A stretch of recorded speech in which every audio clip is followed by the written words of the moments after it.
اے قوم تو دے مل کے اگر ساتھ ہمارا، ہم لوگ بدل سکتے ہیں حالات کا دھارا۔ اے قوم تو دے مل کے اگر ساتھ ہمارا۔ بسم اللہ الرحمن الرحیم، الحمد للہ رب العالمین، والصلاة والسلام على سید الانبیاء والمرسلین وعلى آلہ واصحابہ اجمعین، اما بعد۔ معزز و محترم حضرات علماء کرام، وکلاء، ڈاکٹرز، ٹیچرز، انٹلیکچوئلز اور ہماری پردہ نشین مائیں اور بہنیں، تفہیم شریعت کے اس پروگرام کے اغراض و مقاصد بہت وضاحت کے ساتھ آپ کے سامنے آ گئے، اس لیے بغیر اب کسی تمہید کے میں مجھے سونپے گئے ٹاپک پر آتا ہوں، اور وہ ہے اسلام میں خواتین کا حق میراث، women's right to inheritance in Islam. اس ٹاپک اور اس عنوان کو ڈیل کرنے کے لیے مجھے تقریباً 1 گھنٹے کی ضرورت ہے، جس میں مکمل بات آ سکتی ہے، لیکن میں محسوس کر رہا ہوں کہ وقت تنگ ہے، اس لیے کہ اس کے بعد اور 2 ٹاپک ہیں جو ڈیل کیے جانے ہیں، اس لیے میں کوشش کروں گا کہ 40-45 منٹ میں اپنی بات مکمل کر دوں۔ اسلام میں خواتین کا حق میراث، اس کو سمجھنے کے لیے سب سے پہلے ہم یہ دیکھیں گے کہ اسلام سے پہلے دیگر مذاہب میں خواتین کے حق میراث سے متعلق کیا صورتحال تھی، اور آج بھی مختلف مذاہب میں عورتوں کے حق میراث سے متعلق کیا صورتحال ہے۔ اس سلسلے میں ہم یہ دیکھیں گے کہ مشرکین عرب میں خواتین کے حق میراث سے متعلق کیا صورتحال تھی، ہندو قوم میں کیا صورتحال تھی، اسی طرح یہودیت اور عیسائیت، ان مذاہب کے اندر عورتوں کے حق میراث سے متعلق کیا صورتحال ہے۔ گویا اسلام میں حق میراث جو عورتوں کا ہے، اس کو سمجھنے کے لیے ہم ایک ذرا سا مختصر کمپیریٹیو اسٹڈیز آف ریلیجن سے کام لیں گے، تقابلی مطالعہ کر کے جاننے کی کوشش کریں گے کہ بھئی دیگر مذاہب میں عورتوں کا کیا حق میراث ہے۔ تو اس میں نے بتلایا کہ ہم 4 مذاہب کا تھوڑا تذکرہ کریں گے، جائزہ لیں گے۔ ایک تو مشرکین عرب، دوسرے ہندو قوم، تیسرے یہودی، اور چوتھے عیسائی۔ نبی اکرم صلی اللہ علیہ وسلم جس وقت مبعوث کیے گئے، اس وقت مشرکین عرب میں خواتین کے حق میراث کا کوئی تصور ہی نہیں تھا۔ عربوں کا خیال تو یہ تھا کہ میراث صرف بالغ لڑکوں کو ہی مل سکتی ہے، اس لیے کہ وہی ہتھیار چلانا جانتے ہیں، وہی خاندان اور قبیلے کا دفاع کر سکتے ہیں، تو جو خاندان اور قبیلے کا دفاع کر سکتا ہے، ان کو پروٹیکٹ کر سکتا ہے، ان کو تحفظ فراہم کر سکتا ہے، اسی کو میراث ملے گی۔ اس کے علاوہ خواتین اور عورتیں میراث کی حقدار نہیں ہیں۔ چنانچہ عربوں کے یہاں یہی دستور تھا کہ صرف بالغ لڑکوں کو میراث دی جاتی تھی، لڑکیوں کو بھی نہیں دی جاتی تھی، نابالغ لڑکوں کو بھی نہیں دی جاتی تھی۔ چنانچہ قرآن مجید کے اندر جو آیات میراث نازل ہوئی، اس کا پس منظر ایک ایسا ہی واقعہ ہے۔ واقعہ یہ ہے کہ ایک صحابی کا انتقال ہوا، ان کے بیٹیاں تھیں اور ایک نابالغ بیٹا تھا۔ عربوں کے اس دستور کے اعتبار سے نہ بیٹا باپ کی میراث کا حقدار تھا، نہ بیٹیاں حقدار تھیں، اس لیے ہوا یہ کہ چچا زاد بھائی آ کر ساری جائیداد پر قابض ہو گئے۔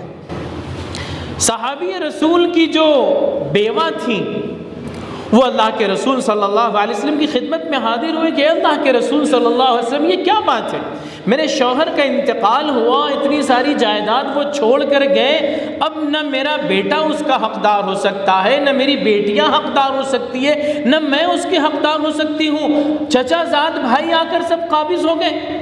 ایسے ہی موقع پر قرآن مجید کے اندر آیات میراث نازل ہوئی اور اس میں یہ واضح کر دیا گیا کہ اسلامی نقطہ نظر سے مردوں کو بھی حق دیا جائے گا، عورتوں کو بھی حق دیا جائے گا، بالغ اولاد کو بھی نابالغ اولاد کو بھی، ایک پورا ضابطہ بیان کر دیا گیا۔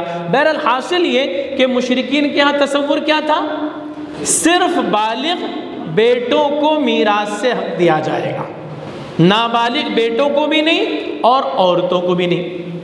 بالکل اسی کے قریب قریب ہندو مذہب کے یہاں تصور ہے۔ ہندوازم میں کیا ہے؟ ہندوازم میں جو ویدا کی تعلیمات ہے، ہندو مذہب میں سب سے زیادہ مقدس کتاب سمجھے جانے والی کتاب وید ہے، جس کو وہ ایشوانی کہتے ہیں، یعنی خدا کی کتاب۔ ویدک تعلیمات کے مطابق میراث کے حقدار صرف بیٹے ہی ہیں، اور ریسرچ اسکالرز نے اس کے بارے میں ساری تفصیلات فراہم کر دی ہیں، یہاں تک کہ یجروید کے حوالے سے یہ بات ملتی ہے کہ women are powerless, they have no inheritance, عورتیں کمزور ہیں، وہ میراث کی حقدار نہیں ہیں۔ اور پھر وید کی تشریحات میں اور جو دیگر کتابیں لکھی گئیں اور اس میں کچھ اور آگے چل کر مذہبی اسکالرز کی طرف سے جو کچھ اس میں تشریحات ہوئی ہیں، ان تشریحات کے مطابق پھر یہ بیان کیا گیا ہے کہ ہندو مذہب کے اندر بیٹے ہی میراث کا حقدار ہوں گے، بیٹیوں کو حق نہیں دیا جائے گا۔ ان کے یہاں کنیا دان کا تصور ہے کہ جب بیٹی کی شادی ہو جاتی ہے تو گویا باپ اپنی بیٹی کو دان کر دیتا ہے، جو کچھ خرچ کرنا ہے، جو کچھ دینا ہے، وہ شادی کے موقع پر اپنی بیٹی کو دے دیتا ہے، اس کے بعد باپ کی جائیداد سے اس کا کوئی تعلق نہیں ہوتا ہے۔ تو وہاں تو کنیا دان کا تصور ہے، باپ کی میراث میں اس کا کوئی حق نہیں ہے۔ البتہ بعد کی تشریحات میں یہ بات کہی گئی ہے کہ باپ کی جو میراث ہوگی اس کے حقدار بیٹے ہوں گے، اور ماں کی جو میراث ہوگی اس کی حقدار بیٹیاں ہوں گی۔ اور اس طرح سے باور کرایا جاتا ہے کہ یہ گویا انصاف کر دیا گیا کہ باپ کی میراث سے بیٹے لیں گے اور ماں کی میراث سے بیٹیاں لیں گی۔ آپ اندازہ لگائیے کہ ماں اور باپ کی جائیداد کتنی ہوتی ہے، یعنی ماں کے پاس کیا ہوتا ہے، عورت کے پاس کیا ہوتا ہے؟ اصل مالک تو سب کچھ باپ ہوتا ہے۔ باپ کی جائیداد کو اگر دیکھا جائے گا تو وہ بہت زیادہ ہے، اس کے مقابلے میں ماں کے نام پر بہت کم ہوتا ہے۔ لیکن وہاں یہ کہا گیا کہ باپ کی جائیداد جو ہے بیٹوں کے درمیان اور ماں کی جائیداد بیٹیوں کے درمیان۔ اس کے بعد بھی بیٹیاں صرف وہی جو غیر شادی شدہ ہے، جو شادی شدہ بیٹیاں ہیں ان کے بارے میں تو کنیا دان کا تصور ہے، تو وہاں شادی شدہ بیٹیوں کو کچھ نہیں دیا جائے گا۔ جو غیر شادی شدہ بیٹیاں ہیں ان کے لیے اپنی ماں کی میراث سے حق دیا جائے گا۔ اس طرح ہندو قوم کے یہاں بھی خواتین کا اصلاً تو کوئی حق ہے ہی نہیں میراث میں، اور اگر کچھ ہے تو وہ بہت محدود، کہ صرف نابالغ بیٹیوں کو ان کی ماں کی میراث سے کچھ مل جائے گا۔ یہ تصور ان کے یہاں ہے۔ اس سے اندازہ ہوتا ہے کہ ہندو قوم کے یہاں بھی جو ان کی اصل مذہبی تعلیمات ہے، ان تعلیمات کے مطابق عورتوں کا اپنے باپ کی میراث میں کوئی حق نہیں ہے۔ اس کے بعد آپ آئیے یہودیوں کے یہاں کیا تصور ہے؟ نبی اکرم صلی اللہ علیہ وسلم جس معاشرے کے اندر مبعوث کیے گئے، جس زمانے میں مبعوث کیے گئے تھے، اس زمانے میں تو یہودیوں کے یہاں یہ چلن تھا کہ جو سب سے بڑا بیٹا ہوا کرتا تھا وہی باپ کی پوری جائیداد کا حقدار ہوتا تھا۔ یعنی پہلوٹا بیٹا یہ باپ کی پوری جائیداد کا حقدار ہوتا تھا. یہ اس زمانے کا یہودیوں میں چلن تھا. البتہ یہودیت کی جو تعلیمات ہیں وہ ظاہر ہے کہ تورات پر مشتمل ہے. یعنی تورات ان کے یہاں مذہبی کتاب ہے جو حضرت موسیٰ علیہ السلام پر نازل ہوئی تھی. تورات کے اندر جو میراث کے احکامات ہیں اس کے بارے میں آپ دیکھیے کہ تورات کی جو دا بک آف نمبرز ہیں اس کے حوالے سے یہ تفصیلات ملتی ہیں کہ باپ کی یا ماں باپ کی میراث کے حقدار صرف بیٹے ہیں. یعنی صرف بڑا بیٹا ہی نہیں بلکہ تمام بیٹے ہیں. اور بیٹیاں صرف اسی وقت حقدار ہوں گی جب مرنے والے کا کوئی بیٹا نہ ہو. مرنے والے کا اگر کوئی بیٹا نہیں ہے تب کہیں جا کر بیٹیوں کو ملے گا، ورنہ بیٹے ہی صرف میراث کے حقدار ہوں گے. اور اگر بیٹا نہیں ہے تو پھر بیٹی ہوگی، اور اگر بیٹا بھی نہیں ہے بیٹی بھی نہیں ہے تو پھر ایسی صورت میں حکم یہ دیا گیا ہے کہ مرنے والے کے بھائیوں کو دیا جائے گا، بہنوں کو بھی نہیں دیا جائے گا. اگر مرنے والے کے بھائی نہیں ہیں تو پھر مرنے والے کے چچا اور تایا کو دیا جائے گا، وہاں چچی کو یعنی پھوپھی کو نہیں دیا جائے گا. باپ کے بھائی کو تو دیا جائے گا، باپ کی بہنوں کو نہیں دیا جائے گا. اور اگر باپ کے بھائی بھی نہیں ہیں تو پھر یہ کہا گیا کہ قریبی رشتہ داروں میں جو سب سے قریبی مرد ہوگا اس کو میراث دی جائے گی، عورتوں کو نہیں دی جائے گی. تو یہاں آپ اندازہ لگائیے کہ یہودی مذہب کے یہاں بھی اصلاً میراث کے حقدار بیٹے ہیں. بیٹی کا صرف بہت محدود حق ہے، وہ یہ کہ جب مرنے والے کا کوئی بیٹا نہیں ہوگا تو بیٹی کو دے دیا جائے گا، ورنہ بیٹیاں محروم رہیں گی. یہ تورات کی تعلیمات کے مطابق یہودیوں کے یہاں میراث کا تصور ہے جس میں خواتین کے لیے کوئی حق نہیں رکھا گیا. تو مشرکین عرب، ہندو قوم اور یہودی قوم، ان تینوں کا تذکرہ ہو گیا. کون بچا؟ عیسائی. عیسائیوں کے یہاں کیا ہے؟ ایک اصولی اور بنیادی بات آپ یاد رکھیے کہ عیسائیت کی تعلیمات اصلاً تورات پر ہی مبنی ہے. اس لیے کہ حضرت عیسیٰ علیہ السلام مستقل شریعت لے کر نہیں آئے تھے. حضرت عیسیٰ علیہ السلام حضرت موسیٰ علیہ السلام کی لائی ہوئی شریعت ہی کو نافذ کرنے کے لیے آئے تھے. اس لیے عیسائیت کے یہاں جو شرعی قوانین ہیں وہ تقریباً وہی ہیں جو یہودیوں کے یہاں ہیں. چنانچہ عیسائیوں کے یہاں بھی خواتین کے حق میراث کا کوئی تصور نہیں تھا. اور ریسرچ اسکالرز نے، مورخین نے لکھا ہے 19ویں صدی عیسوی تک کے پورے یورپ میں جہاں عیسائیت کا ڈنکا بج رہا تھا، پورے یورپ کے اندر خواتین کو اپنے ماں باپ کی میراث سے کوئی حق نہیں دیا جاتا تھا. تو ان چاروں مذاہب، چاروں قوموں کے یہاں آپ نے دیکھ لیا کہ ان کے یہاں عورتوں کو میراث سے حق نہیں دیا جاتا ہے. یہ ذرا سا تقابل کر لینے کے بعد اب ہم آتے ہیں کہ پھر اسلام میں خواتین کا حق میراث کیا ہے. اسلام میں عورتوں کے میراث سے متعلق کیا حکم دیا گیا ہے؟ تو اس سلسلے میں ایک بنیادی بات یاد رکھیے کہ قرآن مجید کی سورہ نساء کی آیت نمبر 7 ہے. سورہ نساء آیت نمبر 7 کوٹ کر لیجئے. اللہ تبارک و تعالی ارشاد فرماتے ہیں اعوذ باللہ من الشیطان الرجیم للرجال نصیب مما ترک الوالدان والاقربون وَلِلنِّسَاءِ نَصِيبٌ مِّمَّا تَرَكَ الْوَالِدَانِ وَالْأَقْرَبُونَ مِمَّا قَلَّ مِنْهُ أَوْ كَثُرَ نَصِيبًا مَّفْرُوضًا. صدق اللہ العظیم. یہ سورہ نساء کی آیت نمبر 7 واضح طور پر بتلا رہی ہے. میں ترجمہ کرتا ہوں، آپ اس سے اندازہ لگا لیں. اللہ کا ارشاد ہے کہ مردوں کے لیے حق ہے اس ترکے میں جو ماں باپ یا قریبی رشتہ دار چھوڑ کر جائیں، اور عورتوں کا بھی حق ہے اس ترکے میں جو ماں باپ یا قریبی رشتہ دار چھوڑ کر جائیں۔ کیا کہا گیا؟ مردوں کا بھی حق ہے اور عورتوں کا بھی حق ہے، للرجال وللنساء۔ اور پھر کیا کہا؟ مما قل منہ او کثر، یہ ترکہ تھوڑا ہو یا زیادہ ہو، تھوڑا ہو یا زیادہ ہو، 1 روپیہ بھی ہوگا تو مردوں اور عورتوں میں ڈیوائیڈ ہوگا، اور کروڑوں روپیے ہوں گے تب بھی مردوں اور عورتوں میں جو حقدار ہیں ان میں ڈیوائیڈ ہوگا۔ ترکہ تھوڑا ہو یا زیادہ دونوں کو ملے گا۔ ایسا نہیں ہے کہ زیادہ ہے تو عورتوں کو دے دیا جائے گا، کم ہے تھوڑا ہی ہے تو نہیں اب عورتوں کو نہیں صرف بیٹوں کو دیا، ایسا نہیں۔ تھوڑا ہو یا زیادہ یہ سب کو ملے گا۔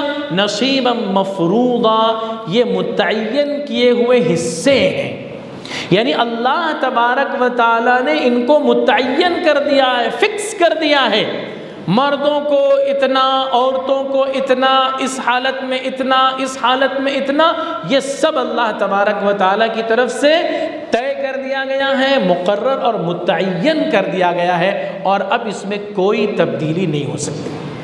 اس آیت شریفہ پر غور کیجئے، اس کی اسٹڈی کیجئے، کیسے بیلنسنگ انداز میں اللہ تبارک و تعالیٰ نے کہا للرجال نصیب مما ترک الوالدان والاقربون، للنساء مما ترک الوالدان والاقربون، بالکل وہی الفاظ، وہی اسلوب ہے مردوں کے لیے بھی عورتوں کے لیے بھی۔ اس سے اندازہ ہوتا ہے کہ اسلام میں مردوں کو بھی حق میراث حاصل ہے، عورتوں کو بھی حق میراث حاصل ہے، اور اس میں کوئی تفریق جینڈر کی بنیاد پر، جنس کی بنیاد پر نہیں ہے۔ یہاں حق میراث میں جینڈر ڈسکریمنیشن نہیں ہے، جنس کی بنیاد پر تفریق نہیں ہے۔ ابھی آپ نے دیگر چاروں مذاہب کے بارے میں، قوموں کے بارے میں سنا کہ وہاں جنس کی بنیاد پر، جینڈر کی بنیاد پر فرق کیا گیا ہے، اور کہا گیا کہ لڑکوں کو دیا جائے گا، لڑکی کو نہیں دیا جائے گا۔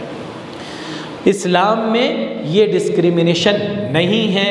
اس سے واضح ہو جاتا ہے کہ اسلام کا کنسپٹ، اسلام کا نقطہ نظر یہ ہے کہ عورتیں بھی میراث میں شامل ہوں گی اور ان کو بھی دیا جائے گا۔ اب آگے سوال یہ پیدا ہوتا ہے کہ عورتوں کو کتنا دیا جائے گا، اور اسلام کا قانون میراث کیا ہے اور کیسا ہے۔ تو عورتوں کو کتنا دیا جائے گا، مردوں کو کتنا دیا جائے گا، یہ ایک پوری تفصیلی بحث ہے، اور قرآن مجید کے اندر بہت وضاحت کے ساتھ ہر ایک کے حق کو بیان کیا گیا ہے۔ میں سمجھتا ہوں کہ احکامات جو بیان کیے گئے ہیں قرآن مجید میں، مختلف جو فرائض بیان کیے گئے ہیں، اس میں حق میراث کے فریضے سے متعلق جتنی تفصیلات اور جتنی وضاحت ہے اتنی نماز کے بارے میں بھی نہیں ہے، اتنے روزے اور زکوٰۃ کے بارے میں بھی نہیں۔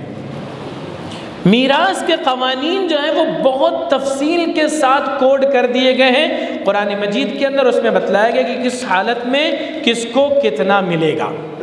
لیکن یہ بنیادی طور پر یاد رکھیے اور سمجھیے کہ اس معاملے میں عورتوں کا بھرپور خیال رکھا گیا ہے، خواتین کا بھرپور خیال رکھا گیا ہے، اور کسی قیمت پر ان کو نظر انداز نہیں کیا گیا۔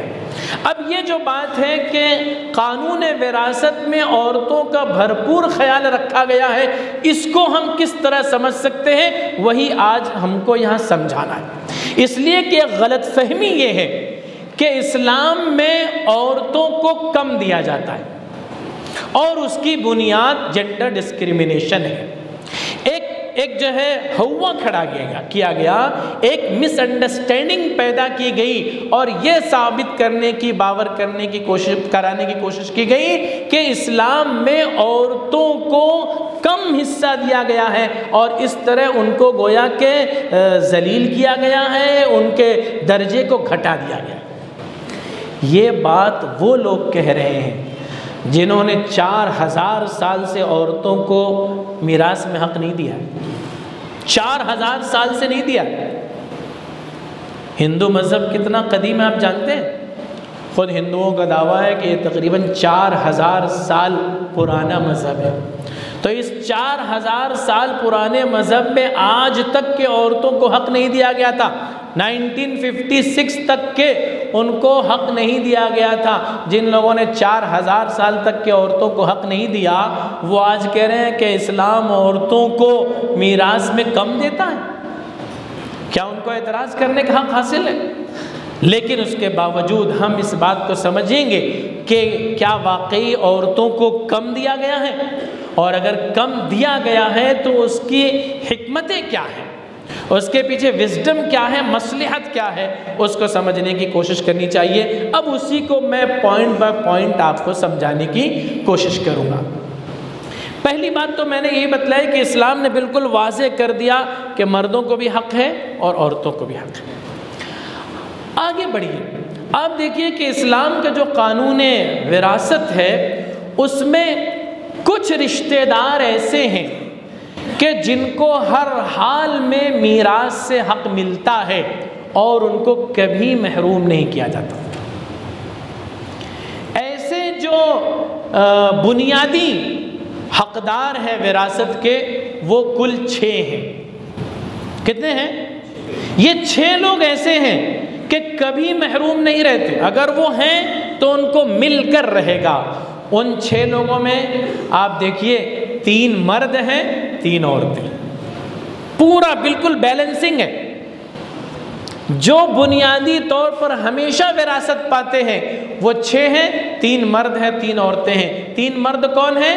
باپ، بیٹا، شوہر۔ باپ، بیٹا، شوہر، یہ 3 مرد وہ ہیں جن کو ہر حال میں میراث ملتی ہے۔ اسی طرح ماں، بیٹی اور بیوی، یہ 3 عورتیں اور خواتین ایسی ہیں کہ جن کو ہر حال میں حق ملتا ہے۔ اس کے بعد آگے بڑھیے، شریعت مطہرہ کے اندر میراث کی تقسیم میں کچھ رشتہ داروں کے حق کو اللہ نے مقرر کر دیا ہے، یعنی طے کر دیا ہے کہ ان کو اتنا ملے گا، آدھا ملے گا، پاؤ ملے گا، 8واں حصہ ملے گا، 6واں حصہ ملے گا۔ ایسے جو رشتہ دار اور وارثین ہیں ان کو شریعت کی اصطلاح میں ذوی الفروض کہا جاتا ہے۔ ذوی الفروض یعنی پرائم ہائرز، ان کے حق، ان کے حصے متعین ہیں، اور پھر ان کی مختلف حالتیں ہوتی ہیں جن حالتوں میں وہ میراث کے حقدار ہوتے ہیں۔ یہ جو ذوی الفروض ہیں یہ جو ہیں آپ دیکھیں گے کہ ان میں 23 حالتیں ایسی ہیں کہ جس میں عورتوں کو حصہ ملتا ہے۔ کتنی؟ 23 حالتیں کل ہیں، جس میں سے 6 حالتوں میں مردوں کو حصہ ملتا ہے اور 17 حالتیں ایسی ہیں کہ جس میں عورتوں کو حصہ ملتا ہے۔ 23 حالتیں ہیں ذوی الفروض کی، جس میں سے 6 حالتوں میں مردوں کو ملتا ہے اور 17 حالتوں میں عورتوں کو حصہ ملتا ہے۔ اندازہ لگائیے آپ۔ اس کے بعد اور آگے بڑھیے، میراث کی تقسیم میں جیسا کہ میں نے کہا کہ کچھ حصے متعین ہیں، وہ متعین حصے کل 6 ہیں۔ متعین حصے کتنے ہیں؟ 6 ہیں۔ اس میں سب سے بڑا حصہ ثلثان کہلاتا ہے۔ ثلثان کا مطلب ہوتا ہے 2/3 یعنی 66.66%۔ اس کے بعد جو ہے نصف ہے، آدھا 50%۔ اس کے بعد 1/3 ہے 1/3 33.33%۔ اس کے بعد ہے چوتھائی 25%۔ اس کے بعد ہے 6واں حصہ 1/6 جو تقریباً 16.50% ہوتا ہے، اور آخری ہے 8واں حصہ جس کو ثمن کہتے ہیں عربی میں، وہ ہے 12.5%۔ یہ 6 قسم کے متعینہ حصے ہیں جن میں نے کہا سب سے بڑا ثلثان ہے 2/3 اور سیکنڈ نمبر پر نصف ہے، ہاف یعنی 50%۔ اب آپ دیکھیے کہ یہ جو سب سے بڑا حصہ ہے 2/3، اس 2/3 کو پانے والی صرف عورتیں ہی ہوتی ہیں۔ کسی مرد کو 2/3 متعینہ حصہ نہیں ملتا ہے۔ گویا جو سب سے بڑا حصہ رکھا گیا شریعت مطہرہ کے اندر طے شدہ، وہ عورتوں کے لیے ہی رکھا گیا ہے، مرد کے لیے نہیں رکھا گیا۔ چنانچہ اگر مرنے والے کا کوئی بیٹا نہیں ہے اور 2 یا 2 سے زیادہ بیٹیاں ہیں تو ایسی صورت میں ان 2 یا 2 سے زیادہ بیٹیوں کو اپنے باپ کی 2/3 میراث مل جایا کرتی ہے۔ تو سب سے بڑا حصہ کس کو جا رہا ہے؟ عورت ہی کو جا رہا ہے۔ دوسرے نمبر پر جو سب سے بڑا حصہ ہے وہ 50% کا ہے، نصف ہے، آدھا ہے، وہ جو ہے عورت کو بھی جاتا ہے، مرد کو بھی جاتا ہے، لیکن مردوں میں صرف وہ شوہر کو ملتا ہے جبکہ اس کی کوئی اولاد نہ ہو۔ بیوی کا انتقال ہوا اور اس کی کوئی اولاد نہیں ہے تو شوہر کو 50% ملتا ہے، لیکن 50% عورتوں میں بیٹیوں کو بھی ملتا ہے اور حقیقی بہنوں کو بھی ملتا ہے اور اس کے ساتھ ساتھ جو ہے پوتیوں کو بھی ملتا ہے، بہنوں کو بھی ملتا ہے۔ جب مرنے والے کی صرف ایک بیٹی ہو، کوئی بیٹا نہ ہو، تو آدھی پراپرٹی باپ کی وہ اس بیٹی کے حصے میں جائے گی۔ ایسے ہی کوئی اولاد نہیں ہے، مرنے والے کی صرف ایک بہن ہے تو اس بہن کو آدھی پراپرٹی ملے گی۔ ایسے ہی مرنے والے کی کوئی اولاد نہیں ہے، زندہ پوتی ہے، صرف ایک پوتی ہے، اس کو 50% مل جائے گا۔ تو 50% کا حصہ حاصل کرنے والی عورتیں کئی ہیں اور مرد کتنے ہیں؟ صرف ایک ہے۔ تو جو بنیادی حصے زیادہ ہیں وہ زیادہ تر عورتوں ہی کے حق میں جاتے ہیں، مردوں کے حق میں یا تو نہیں جاتے ہیں یا تو بہت کم جاتے ہیں۔ تو ایک پوائنٹ یہ بھی سمجھنے والا ہے کہ مقررہ جو حصے ہیں ذوی الفروض کے، اس میں جو بڑے حصے ہیں وہ عورتوں کو جاتے ہیں۔ اس کے بعد یہ جو اعتراض ہوتا ہے کہ عورتوں کو کم دیا جاتا ہے مرد کے مقابلے میں، یہ اپنی جگہ درست ہے لیکن اوورآل نہیں، علی الاطلاق نہیں۔ ایسا نہیں ہے کہ ہمیشہ ہی عورتوں کو کم دیا جاتا ہے، بلکہ کچھ حالات ایسے ہیں کہ جس میں عورت کو مرد کے مقابلے میں آدھا ملتا ہے، اور یہ بھی شریعت کا ایک اصول ہے، قرآن مجید میں بیان کیا گیا ہے للذکر مثل حظ الانثیین، کہ لڑکے کو، مرد کو لڑکی اور عورت کے مقابلے میں ڈبل ملے گا، یعنی مرد کے مقابلے میں عورت کا حصہ آدھا رہے گا۔ یہ ایک بنیادی اصول اور ضابطہ ہے اور اس سے جو ہے کوئی انکار نہیں کر سکتا، اس لیے کہ قرآنی اصول ہے، یہ قرآنی اصول ہے۔ لیکن سوال یہ ہے کہ کیا ہمیشہ ہی عورت کو کم ملتا ہے اور آدھا ملتا ہے؟ ایسا نہیں ہے، ایسا نہیں، بلکہ مرد کے مقابلے میں عورت کو جو ملتا ہے اس کی 4 صورتیں ہیں۔ کتنی صورتیں ہیں؟ 4 صورتیں۔ اب ہم مرد اور عورت کو کمپیئر کریں گے۔ مردوں کے مقابلے میں عورت کو جو ملتا ہے اس کی کتنی صورتیں ہیں؟ 4 صورتیں۔ پہلی صورت تو یہ ہے کہ مرد کے مقابلے میں عورت کو آدھا ملتا ہے، للذکر مثل حظ الانثیین، ٹھیک ہے؟ اور اس کی مختلف صورتیں ہیں، جیسے بیٹے اور بیٹیاں دونوں ہیں تو بیٹے کی موجودگی میں بیٹی کو آدھا ملے گا، بھائی کی موجودگی میں بہن کو آدھا ملے گا، باپ کی موجودگی میں ماں کو اس کے مقابلے میں آدھا ملے گا۔ تو یہ وہ صورتیں ہیں کہ جس میں عورت کو مرد کے مقابلے میں آدھا مل رہا ہے، اور پھر ایسی صورتیں بکثرت پیش بھی آتی ہیں، اس لیے ہم اس کا انکار نہیں کرتے۔ یہ ہے مرد کے مقابلے میں عورت کو آدھا بھی ملتا، یہ پہلی صورتحال۔ دوسری صورتحال یہ ہے کہ عورت کو بعض صورتوں میں مرد کے برابر بھی ملتا ہے، یہ بھی ایک صورتحال کہ عورت کو مرد کے مقابلے میں اپنے ہم پلہ ہم لیول مرد کے مقابلے میں برابر بھی ملتا ہے۔ اس کی مختلف مثالیں ہیں، وقت کم ہونے کی وجہ سے میں صرف ایک مثال دیتا ہوں کہ جیسے مثال کے طور پر جو ہے مرنے والے نے ماں باپ اور بیٹوں کو چھوڑا، یا مرنے والے نے ماں باپ اور 2 بیٹیوں کو چھوڑا، تو ایسی صورت میں ماں اور باپ دونوں کو چھٹا حصہ ملے گا، یعنی برابر برابر ملے گا۔ ایسی کئی مثالیں ہیں کہ جس میں عورت کو اپنے ہم پلہ مرد کے مقابلے میں برابر ملتا ہے، تو یہ دوسری صورتحال ہو گئی۔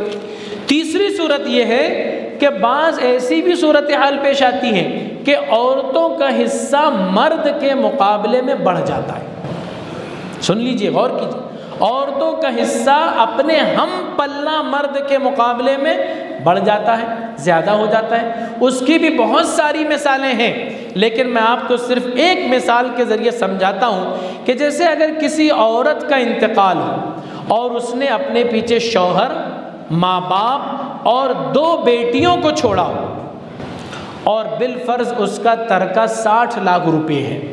اب جب ترکہ تقسیم ہوگا تو اس میں دونوں بیٹیوں کو 32 لاکھ روپے ملیں گے، یعنی ایک بیٹی کے حصے میں کتنا آئے گا؟ 16 لاکھ۔ 2 بیٹیوں کو 32 مل رہا ہے، ایک بیٹی کو کتنا آئے گا؟ 16 لاکھ روپیہ ملیں گے۔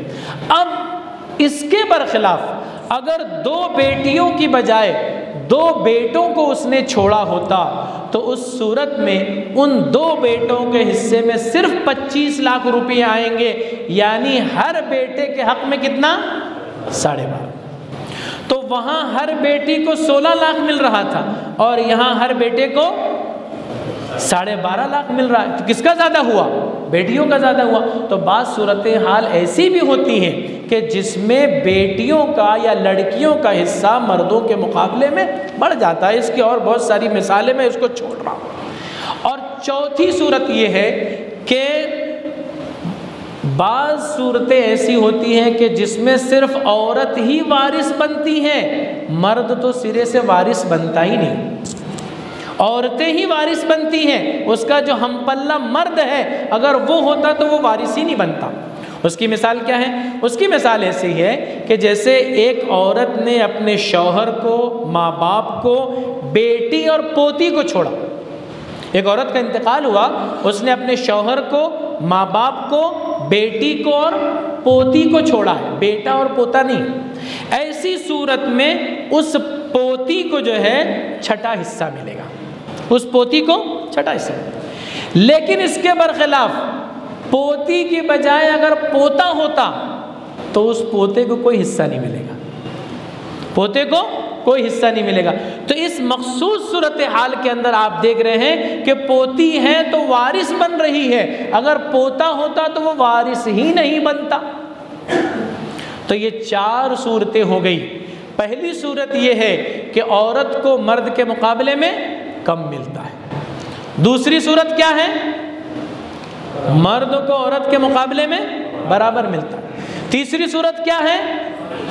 مرد کو عورت سے زیادہ بھی ملتا ہے۔ اور چوتھی صورت کیا ہے؟ مرد محروم ہو جاتا ہے، عورتیں ہی وارث بنتی ہیں۔ تو یہ 4 صورتحال سامنے آ جانے کے بعد پھر کون یہ کہہ سکتا ہے کہ ہمیشہ عورتوں کو کم ہی ملتا ہے؟ ایسا نہیں، ہمیشہ عورتوں کو کم نہیں ملتا ہے۔ لیکن اتنی بات ضرور ہے کہ زیادہ تر جو صورتحال پیش آتی ہے اس کے اندر عورتوں کو مردوں کے مقابلے میں آدھا ملتا ہے، للذکر مثل حظ الانثیین والا قاعدہ نافذ ہوتا ہے۔ اب یہاں سے بات شروع ہوتی ہے اصل اعتراض کی۔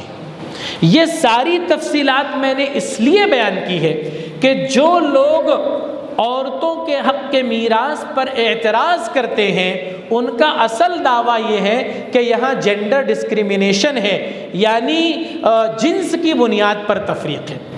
عورت ہے اس لیے اس کو آدھا دیا جا رہا ہے، کمزور ہے، صنف نازک ہے اس لیے اس کو آدھا دیا جا رہا ہے۔ اسلام عورتوں پر ظلم ڈھاتا ہے، اسلام عورتوں کا استحصال کرتا ہے، ان کے حق کو ضائع کرتا ہے، یہ بات کہی جاتی ہے۔ اب آپ ان پچھلی تمام تفصیلات کو سننے اور جاننے کے بعد آپ بتائیے، جسٹیفائی کیجئے، کیا یہ اعتراض صحیح ہے؟ جینڈر ڈسکریمنیشن نہیں ہے۔ اگر یہ جینڈر ڈسکریمنیشن ہوتا، صرف جنس کی بنیاد پر عورتوں کو آدھا دیا جاتا تو پھر وہ صورتیں نہ ہوتی کہ جس میں عورت کو مرد کے برابر بھی دیا جا رہا ہے، زیادہ بھی دیا جا رہا ہے، بلکہ مرد کو محروم رکھ کے عورت کو جو ہے دیا جا رہا ہے، یہ صورتیں نہیں ہوتی۔ یہ تفصیلات بتلا رہی ہیں کہ یہاں جینڈر ڈسکریمنیشن جنس کی بنیاد پر تفریق نہیں ہے۔ پھر سوال یہ پیدا ہوتا ہے کہ آخر عورتوں کو آدھا کیوں دیا جاتا ہے؟ جن حالتوں میں بھی آدھا دیا جاتا ہے ان میں آدھا کیوں دیا جاتا ہے؟ اب یہی سوال بہت زیادہ سمجھنے کا ہے۔ ہماری مائیں اور بہنیں خواتین بڑی تعداد میں ہیں، ان کو بھی یہاں اس سوال کو اچھی طرح اس کا جواب سمجھ لینا چاہیے۔ سچی بات یہ ہے کہ عورتوں کو جو آدھا دیا گیا ہے اس کی وجہ یہ ہے کہ یہاں جو ہے میراث کی اس تقسیم کے اندر اصول اور ضابطہ یہ بنایا گیا ہے کہ جس کی ذمہ داریاں زیادہ اس کا حق بھی زیادہ، جس کی ذمہ داریاں کم اس کے حقوق بھی کم، اور یہ بالکل عقل میں آنے والی بات ہے۔ یعنی بات یہاں کیا ہے؟ Rights versus responsibilities. آپ کی رسپانسبلٹی جتنی ہے اتنے ہی آپ کے رائٹس بھی ہوں گے، اتنے ہی آپ کے حقوق بھی ہوں گے۔ اب آپ دیکھیے کہ شریعت مطہرہ کے اندر مردوں کے اوپر ساری مالی ذمہ داریاں ہوتی ہیں، عورتوں کے اوپر مالی ذمہ داریاں نہیں ہوتی ہیں۔ مرد ہی جو ہے بیوی کا نان نفقہ بھی برداشت کرے گا، مرد ہی بچوں کی پرورش بھی کرے گا، مرد ہی اپنی عورتوں، اپنی بیویوں کے لیے، اپنے بچوں کے لیے رہائش کا انتظام کرے گا، تعلیم و تربیت کا انتظام کرے گا، علاج و معالجے کا انتظام کرے گا۔ وہی مرد اپنے ماں باپ کو بھی دیکھے گا، وہی مرد دیگر رشتہ داروں کے حقوق بھی ادا کرے گا۔ ساری مالی ذمہ داریاں کس پر ہیں؟ مرد پر ہیں۔ عورتوں پر مالی ذمہ داریاں نہیں ہیں، یہاں تک کہ بیوی اگر امیر بھی ہو اور امیر ترین بھی ہو تب بھی اس کا خرچ اور اس کا نفقہ کس پر ہے؟ مرد پر، شوہر پر ہے۔ شریعت نے عورت کو اس کا مکلف نہیں کیا ہے کہ وہ خود اپنی مالی ذمہ داریاں برداشت کرے، بلکہ شوہر کو اس کا ذمہ دار بنائے گا۔ اور زندگی کے کسی مرحلے میں بھی اللہ تبارک و تعالیٰ نے، شریعت مطہرہ نے عورت کی مالی ذمہ داری خود اس پر نہیں رکھی ہے۔ بہت استثنائی صورتیں ہیں کہ جہاں عورت پر اس کی ذمہ داری عائد ہوتی ہے، ورنہ آپ دیکھیے کہ عورت کی 4 حالتیں ہوتی ہیں، ان چاروں حالتوں میں اس کی کفالت کوئی نہ کوئی مرد کرتا ہے۔ عورت اگر بیٹی ہے کون پرورش کرے گا؟ کون کفالت کرے گا؟ باپ کرے گا۔ عورت اگر بیوی ہے کون کرے گا؟ شوہر کرے گا۔ عورت اگر ماں ہے، اولاد اب نہیں ہے، کون کرے گا؟ عورت اگر جو ہے ماں ہے اور شوہر کا انتقال ہو گیا، کون کرے گا؟ اولاد کرے گی۔ اور جو ہے ماں باپ نہیں ہے تو بہن کا حق کون ادا کرے گا؟ بھائی ادا کرے گا۔ تو عورت چاہے بیٹی ہو، چاہے بیوی ہو، چاہے ماں ہو، چاہے بہن ہو، شریعت مطہرہ نے اس کی کفالت کی ذمہ داری مردوں پر رکھی ہے۔ تو کوئی مرحلہ، کوئی سٹیج ایسا نہیں ہے کہ اللہ تعالیٰ نے عورتوں کی کفالت کی ذمہ داری مردوں پر نہ رکھی ہو۔ اس طرح عورتیں جو ہیں وہ مالی بار سے اور مال کے اخراجات کی ذمہ داریوں سے بالکل بری الذمہ ہے۔ اس صورتحال کا تقاضا تو یہ تھا کہ ان کو جو آدھا دیا جا رہا ہے اس کے مقابلے میں اگر ان کو کچھ اور کم دیا جاتا اور مردوں کو زیادہ دیا جاتا، اس لیے کہ ہر حالت میں ان کو ذمہ داریاں نبھانا ہے، تب بھی وہ انصاف کے خلاف نہیں ہوتا۔ لیکن عورتوں کی رعایت کرتے ہوئے، ان کا بھرپور خیال رکھتے ہوئے ان کو نصف حصہ دیا گیا ہے۔ اور یہ وہ اصول ہے شریعت مطہرہ کے اندر کہ جس میں رسول اللہ صلی اللہ علیہ وسلم نے فرمایا کہ الخراج بالضمان، الخراج بالضمان۔ کیا مطلب؟ اس کا مطلب یہ بیان کیا جاتا ہے کہ جو نقصان برداشت کرتا ہے فائدہ بھی اسی کو ملے گا، جو نقصان برداشت کرتا ہے فائدہ بھی اسی کو ملے گا، جو ضامن ہوتا ہے نفع بھی اسی کو ملے گا۔ تو مرد جو ہے وہ ہر اعتبار سے جو ہے وہ مالیات کا ذمہ دار ہوتا ہے، عورتوں کی کفالت کرنے والا ہوتا ہے۔ ایسی صورتحال میں جب اب میراث تقسیم ہو رہی ہے، چونکہ اس کی ذمہ داریاں بہت زیادہ ہیں، اس لیے اب اس کا حق اس میں زیادہ رکھا گیا ہے تاکہ وہ اپنی ذمہ داریوں سے ان کو اچھے انداز سے پورا کر سکے۔ اس کو آپ اور دوسری طرح سے بھی ایک سمجھ سکتے ہیں. جیسے مثال کے طور پر شریعت مطہرہ کے اندر ماں باپ کا مرتبہ بہت اونچا ہے. اولاد کے مقابلے میں ماں باپ کا درجہ بڑا ہوا ہوتا ہے. لیکن جب میراث تقسیم ہوتی ہے تو مرنے والے کے ماں باپ کو زیادہ ملتا ہے یا اولاد کو زیادہ ملتا ہے؟ اولاد کو زیادہ ملتا ہے. ہر جگہ تمام مذاہب کے اندر یہ قانون ہے کہ اولاد میراث لے گی. تو اولاد کو زیادہ کیوں ملتا ہے؟ بھائی ماں باپ کا تو درجہ بہت بڑا ہے. ان کی تعظیم کا حق یہ تھا کہ ان کو زیادہ میراث دی جائے. لیکن بات ایسی نہیں. بات دراصل یہ ہے کہ ماں باپ عمر کے اس مرحلے میں پہنچ چکے ہیں کہ جس میں ان کی ذمہ داریاں اب تقریباً ختم ہو رہی ہیں. وہ اپنی ذمہ داریوں کو پورا کر چکے ہیں اور ان کے مقابلے میں جو اولاد ہے وہ اب جوانی کی دہلیز پر پہنچ چکی ہے. زندگی کے چیلنجز کا اب ان کو سامنا کرنا ہے اور بہت بڑی گراں ذمہ داریاں ان کو ادا کرنا ہے. تو ایک کے کاندھے سے ذمہ داریاں اتر گئی اور دوسرے کے کاندھے پر ذمہ داریاں چڑھائی جا رہی ہیں. تو ایسی صورت میں انصاف کا تقاضا کیا ہے کہ جس کے اوپر ذمہ داریوں کا زیادہ بوجھ آ رہا ہے اس کو زیادہ حق دیا جائے اور جس کے کاندھوں سے ذمہ داریاں اتر گئی ہیں پھر اس کو اس کے تناسب کے اعتبار سے اس کو کم دیا جائے. تو کیا یہ انصاف کے خلاف ہے؟ یہ عین انصاف کے مطابق ہے. اسی طرح عورتوں کی بھی چونکہ ذمہ داریاں کم ہیں مالی اخراجات کے اعتبار سے، اس لیے ان کا حصہ یہاں کم رکھا گیا. اب آپ دیکھیے عملاً پریکٹیکلی کیا ہوتا ہے. ایک باپ کا انتقال ہوا، بیٹے کو ڈبل مل گیا. جیسے مثال کے طور پر اس نے جو ہے 3 لاکھ روپے چھوڑے تھے، ایک بیٹا اور ایک بیٹی تھی. بیٹے کو کتنا ملا؟ 2 لاکھ روپیہ ملا. بیٹی کو کتنا ملا؟ 1 لاکھ روپے.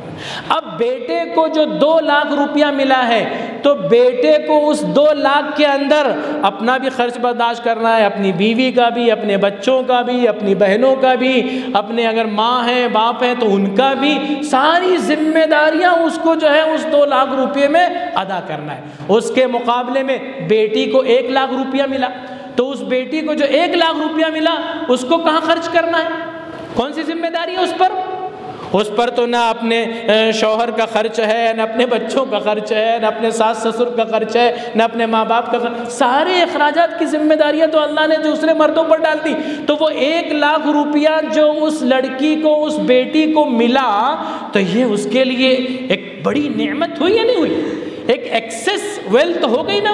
وہ یقیناً وہ اس کے کام آئے گی، اس کی ضرورت میں کام آئے گی، اس کے شوہر اور بچوں کی ضرورت میں کام آئے گی. لیکن ذمہ داری تو نہیں تھی نا. اب ذمہ داری نہیں ہے اس کے باوجود اگر وہ خرچ کرتی ہے تو یہ بڑی بات ہے. تو وہ 1 لاکھ روپیہ بھی اس عورت کے لیے بہت ہے، اس لیے کہ خرچ کچھ نہیں کرنا ہے. اور یہ 2 لاکھ روپے اس آدمی کے کب ختم ہو جائیں گے آپ اندازہ لگائیے. کتنے دن چلیں گے اس کے 2 لاکھ روپے؟ اس پر اتنی ساری ذمہ داریاں ہیں. تو اس طرح سے یہ جو قانون وراثت ہے جس میں خاص طور سے خواتین کا جو حق میراث ہے، اس کو سمجھنے کے لیے اسلام میں جو کفالت کا قانون ہے اس کو بھی سمجھنا ضروری ہے. پہلے آپ سمجھ لیجئے کہ بھائی عورتوں کی کفالت کی ذمہ داری سب مردوں پر ہی ہے، عورتوں پر خرچ کی کوئی ذمہ داری نہیں ہے. اس لیے اگر ان کو کم دیا جا رہا ہے تو یہ کوئی ناانصافی کی بات نہیں ہے. اب یہ قانون کفالت کو اگر نہیں سمجھا جائے گا تو پھر وہی مس انڈرسٹینڈنگ، مسکنسیپشن رہے گا کہ عورتوں کو کم دیا جائے عورتوں کو. اس کی بالکل مثال ایسی ہے، اسلامی شریعت کو یا شریعہ لاء کی ڈیپ اسٹڈی ہونی چاہیے، تھورو اسٹڈی ہونا چاہیے اور ہر پہلو کو دیکھنا چاہیے. صرف ایک پہلو کو دیکھ کر آپ اس پر غور کریں گے تو صحیح نتیجے پر نہیں پہنچ پائیں گے. ہمارے برادران وطن کی یہی غلطی ہوتی، صرف ایک جز کو، ایک حصے کو نکال لیا. اب دیکھ رہے ہیں عورتوں کو جو ہے مرد کے مقابلے میں کم دیا جا رہا ہے. آپ نے شریعہ لاء کے دوسرے پارٹ کو دیکھا ہی نہیں، کفالت کے قانون کو آپ نے نہیں دیکھا. آپ کفالت کے قانون کو دیکھیے، آپ دونوں کو ملائیے، سمجھ میں آ جائے گا. اس کی مثال بالکل ایسی ہے جیسے انسان کا چہرہ بڑا خوبصورت ہے، آنکھ اپنی جگہ، ناک اپنی جگہ، کان اپنی جگہ، سب چیز اپنی جگہ. ایک چہرہ کتنا خوبصورت نظر آتا ہے اس لیے کہ ہر جگہ ہر چیز اپنی جگہ ہے اور ایک دوسرے سے جڑی ہے، پیوست ہے. اب جو ہے چہرے سے صرف ناک کو الگ نکال کر آپ دیکھیے، ناک کو دیکھیے، ناک آبزرو کیجئے. آپ کان کو صرف الگ نکال کے آبزرو کیجئے، آپ کو وہ ناک اکیلی خوبصورت نظر نہیں آئے گی، آپ کو وہ کان اکیلا خوبصورت نظر نہیں آئے گا.